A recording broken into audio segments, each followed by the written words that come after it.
Guys, it's finally here. It's finally here. The official announcement for Fallout 4 is going to come very soon. Bethesda has put a counter on one of their sites that shows a countdown clock of currently about 21 hours until a possible announcement, but the thing is, the background looks identical to what you'd see in the Fallout universe. So, we can only be set to assume that Fallout 4 is going to be announced very soon, potentially as early as tomorrow, with E3 only 2 weeks away, and Bethesda doing a press conference before it for the first time ever. I think it's very likely that we're finally going to see the announcement for Fallout 4, and I'll put something up on the screen, like a picture of the countdown thing. But anyway, this video is not necessarily just to announce that it appears that Fallout 4 is going to be announced in the next day or two, and then probably more heavily shown off or teased at with the E3 in a couple weeks. The main purpose of this video is for me to discuss, as a massive Fallout fan, what do I want to see from Fallout 4? And what do we sort of know about it? What do I want to see from it? So, let's get started on that, shall we, guys? Here's what I want to see from the game.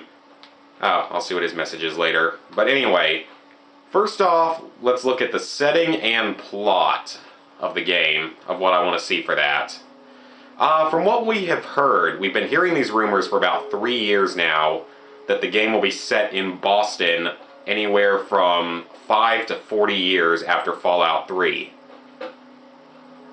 So it's presumed to be a sequel to Fallout 3 and not a sequel to New Vegas or one of the earlier Fallout games. Or it could be in a potentially entirely new location, you never know. And I mean, I wouldn't complain about that. But all the rumors and stuff have been pointing it toward Boston for 2 or 3 years now. And Boston would make sense as a location due to the fact that, well, it's a major historical American city. So, I mean, I know that won't appeal as much to, the European viewers and everything, European gamers, or Australian. But the thing is, I mean, it is at least a very iconic location, which puts it more along the lines of Fallout 3 than Fallout New Vegas, because when you think about it, one thing that New Vegas, and I love both Fallout 3 and Fallout New Vegas, and they both have their advantages and disadvantages. They're both in my top 10 favorite games of all time. But with Fallout 3, one thing it really did right compared to Fallout New Vegas was the whole location aspect of the game. I mean, it's post-apocalyptic Washington, D.C. I mean, yes, it's cool to see what other settlements sort of pop up in a post-apocalyptic setting and just see what sort of comes from that. And I'll admit that's definitely interesting to see, but Fallout 3 did have some of that, in addition to getting to see, the destroyed landscape of Washington, D.C., one of the most well-known cities on the entire planet. So, with that, that's something that Fallout 3 did better, was just the location being so unique and so special, getting to see all these places destroyed and see what's left of them, as well as seeing some new settlements and stuff be created. What the? There's a hollowed out rock here? Really? Okay, I know I'm just sort of wandering around aimlessly just killing stuff, but I was not expecting to find that. But anyway, that's why Boston would make sense, is because it is another iconic city that a lot of people have heard of, that has a lot of history to it and a lot of stuff to it. Not to mention, we had heard the rumors about the whole, Commonwealth in Boston, stuff like that. We had heard rumors of quite a while back. That was mentioned back in Fallout 3, so that's another reason why a lot of people are thinking it. I remember there was a teaser that turned out to be a hoax, nothing in there, that came out like more than a year ago, I think, and it was something along the lines of, it was called like the Survivor 2299 or something, which was going to end up putting the game like 18 years after Fallout New Vegas, so like a little over 2 decades after Fallout 3. And that would make sense for a timeline, considering that we had also heard rumors that whoever did the voice of Three Dog would be returning, saying that there would be more Three Dog in the future. So that would make sense, given that that could make it a little bit more of a sequel, per se, to Fallout 3. And Fallout 3, also near the end of the game, Sarah Lyons, if you've completed Broken Steel with the Good Karma ending, Sarah Lyons even hints to people like, I think she says something along the lines of, my father says we need to watch to the west for reinforcements from the Enclave. So, who knows, the Enclave might come back into this game, although I kind of doubt that the Enclave will be the main enemy again, because they've already been the main enemy twice. In both Fallout 2 and Fallout 3, they were the main enemy. So, seriously, let's take them out of the spotlight, except, man, I mean, you can put them in as a minor role, obviously, but let's take them out of the spotlight and put in, you know, a new enemy. Maybe it's gonna be these potential androids or something, which would be really cool if a lot of the enemies in the game were more robotic, and apparently there's traps up here. The heck? Okay, what did I get hurt by there? I'm curious, because I don't see anything here. Whatever. Oh, wow, just finding a random item. Okay. But anyway, something that... So that's sort of what I think about the setting and plot, but as a few other options for setting and plot, I just don't think they should make another game on the West Coast, especially not another game after New Vegas. Maybe someday in the future, but not immediately after New Vegas, because, you know, that's what we just got with being out in the West, and I think it would be better if we set another one on the East Coast, where there's still, you know, a lot of history to it, and a lot of iconic things to it on the East Coast. Another potential location, I think, would be Chicago, if they wanted to do more with the Enclave, even though I sort of hope that they don't make the Enclave, you know, the main enemies again, because supposedly there's still a pretty big Enclave encampment in Chicago, as hinted at in Fallout 3 and New Vegas. So, I kind of don't think that's what's going to happen, but that is a possibility. Then there's the entire southeastern United States, which has a lot of historical locations and a lot of recognizable cities and areas. But otherwise, then it just comes down to be a lot of rural areas, so I kind of doubt that that would actually be done as a location unless you could transit between locations. And, of course, there's the possibility that they could bring it out on the West Coast again, but I really hope they don't do that. And then there's even the possibility it could be, you know, another game set in Texas like one of the spin-offs was. I believe it was either Fallout like Tactics or Brotherhood of Steel or something. Or it could be set in the Midwest, which there isn't really a lot out there, though. Another possibility is potentially that the game could be set in another nation, and I think that would actually be really interesting as well if they set it in some other country. Like, Canada would make the most sense because we know for a fact that there were vaults in Canada, that Vault-Tec had a presence in Canada, because some of the notes will say like there were vaults that you could potentially apply for in newly annexed Canada. So I think that that is a definite... The heck? That thing just went flying! That was weird. But yeah, there's the possibility that it could be in another country. And like I said, while Canada would make the most sense, think about it, there are so many great places they could set one in Europe. Because we hardly know anything about the rest of the world following the Great War in 2077. We hardly know anything about the rest of the world, except that China, we know, was one of the major powers that was in the nuclear war, but that's really all we know. We don't really know what happened to the rest of the world following the war. And there's so many places that we could go in Europe. You know, you've got Paris, you've got London, Berlin, you've got Tokyo over in Japan, Beijing in China. You've got all these major locations you could go to, and it would be really interesting to see what sort of happened in those locations. And I missed the Cazador nest. Oh well, let's head over to this ranger station and bother the nice NCR people there. So, I think it would be really interesting to see a game take place in another country, but then again, we don't know what happened with, you know, Vault-Tec, and most of the games are based around a vault in some way or another, though New Vegas isn't really as heavily based around that as, like, Fallouts 1, 2, and 3 are. So, any of that is a possibility. So, next thing I want to talk about is other features that I want to see with Fallout 4. I want to see the game play more along the lines of New Vegas.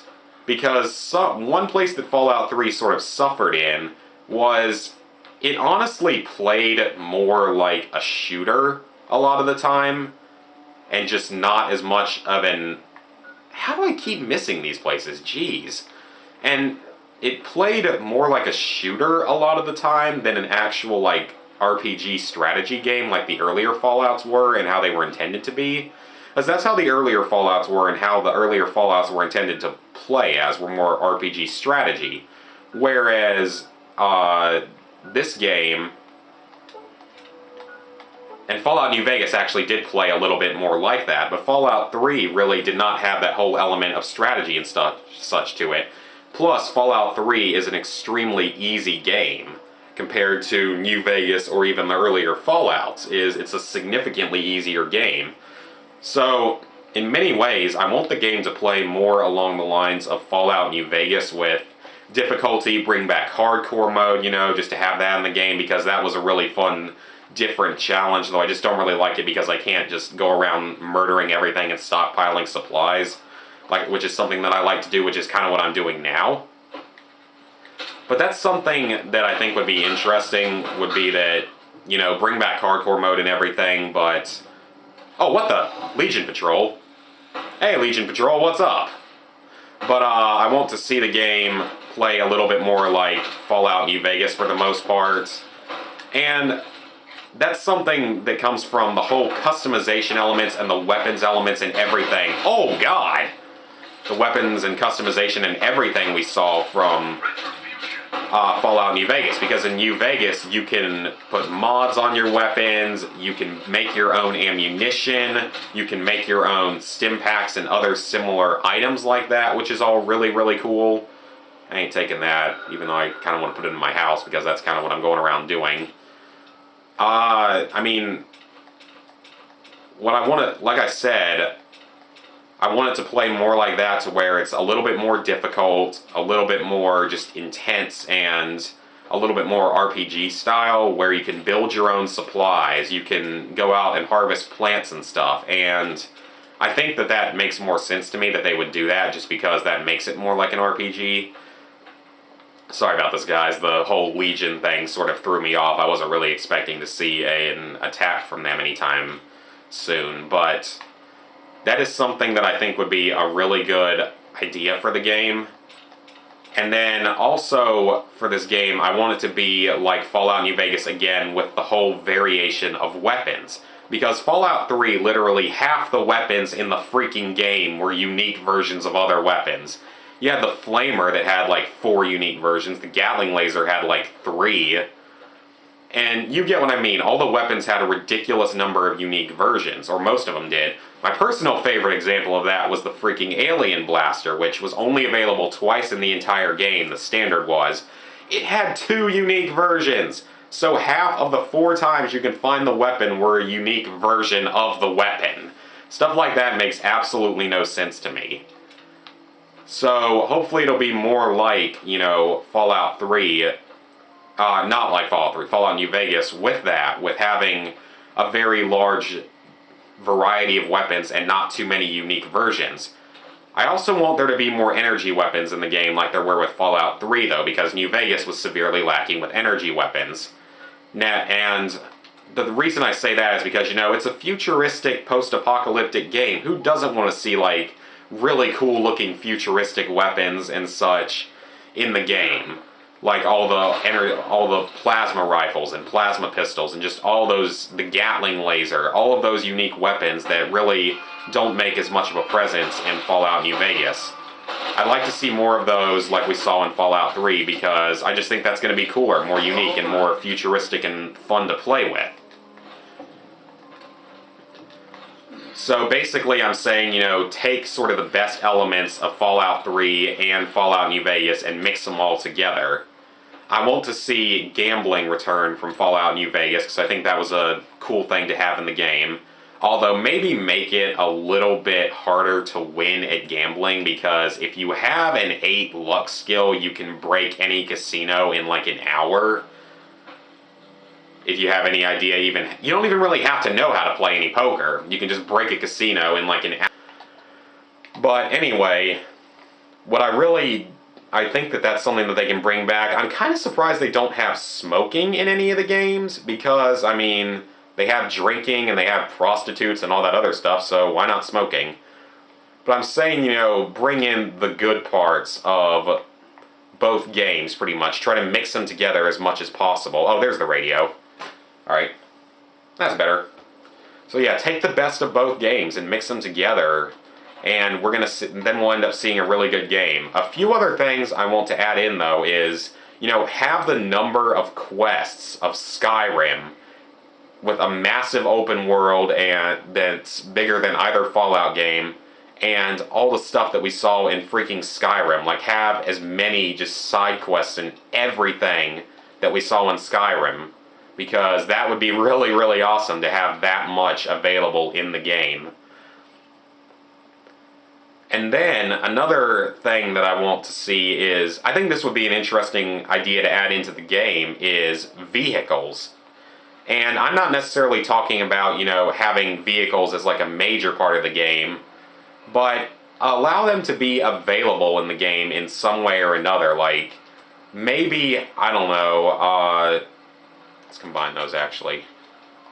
I'm thinking something along the lines of at least a vehicle-based mission, where maybe you get to pilot a vertibird. I've seen mods of this for Fallout New Vegas where you get to like pilot a vertibird and just like murder groups of people with it, with the missiles and stuff, and that would just be so much fun to have that added into the game. And I really would hope that they would add in vehicles in some way. And it would also be really unique if you could like buy, a horse to transport yourself around on, or a nuclear-powered car would be really, really cool. I'd love to see something like that happen, even though I kind of doubt that you'd ever be able to, buy your own vehicle. At least, have a vehicle-based mission. That would be really, really cool. A quest or two, maybe just even side quests that allow you to be, like, piloting a vertibird or something. That would be so cool. Another new add-on they could do, though, is more to customization. Because really that's somewhere that they could go further in, because really they only allow you to customize your name, your face, and that's really about it. Like your head, and you can't and your gender and everything. How about have like armor even for different parts of the body, like instead of just torso and facial and potentially head apparel, add in new types of apparel for like, pants, shoes, gloves. Add in stuff like that. I mean, that's just little things you can do to increase the immersion in the game. And I really think that would be pretty cool to do that. Just have more immersion, more sort of special stuff for the game like that.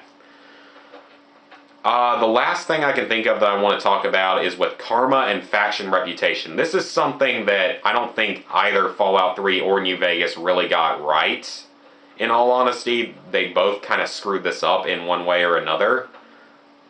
Why'd you pull out your knife, you idiot? You've got a sniper rifle. Pull out the sniper rifle. Now, they are legionaries, and again. But what I'm thinking with that is have, mix the, what am I trying to say here? Like, you need to have it so that they sort of get mixed together in a good way, because in Fallout New Vegas, karma is literally, like, not important in the slightest in Fallout New Vegas. It really makes absolutely no difference. So you don't feel any remorse for slaughtering entire groups of people. Whereas, though, with Fallout 3, you do get remorse for that with the whole karma system, but at the same time, with Fallout 3, you don't have the faction reputation, so literally you can wipe out entire settlements, and even if you do that, if you come back 3 days later with the majority of them, they will have forgotten about it, and you can just go about your business there. So really, neither game, I feel like, did the whole karma and faction reputation balancing correctly. So I'd like to see them try to balance that a little bit better and have them both in the game as equally important. So that's just one last thing I think they could add on. And then, really, I mean, I'm sure they'll add in new guns, I'm sure they'll add in other new weapons, I'm sure they'll add in new wildlife, new enemies, new locations, all that stuff. But anyway, I know that this wasn't the most cohesive video. I was a little bit scatterbrained from a couple of the Legion ambushes and stuff. But I hope you guys enjoyed this video. This is really what I want to see from another Fallout game, and it looks like we're going to be getting at least the first official announcement for Fallout 4 tomorrow, which would be June 3rd. If not, we will be getting it at E3, I'm sure. And I would assume the game will likely be released in 2016, probably like fall of 2016, because that's usually, I think, when the Fallout games are released. Because I kind of doubt we get it this year after just now getting the announcement, even though they have had 5 years to work on it. So I hope you guys enjoy this video, and I really do hope that we're about to get the Fallout 4 announcement, and that's just what I want from Fallout 4. Let me know in the comments what you guys want to see from Fallout 4, and hope you guys enjoy the video.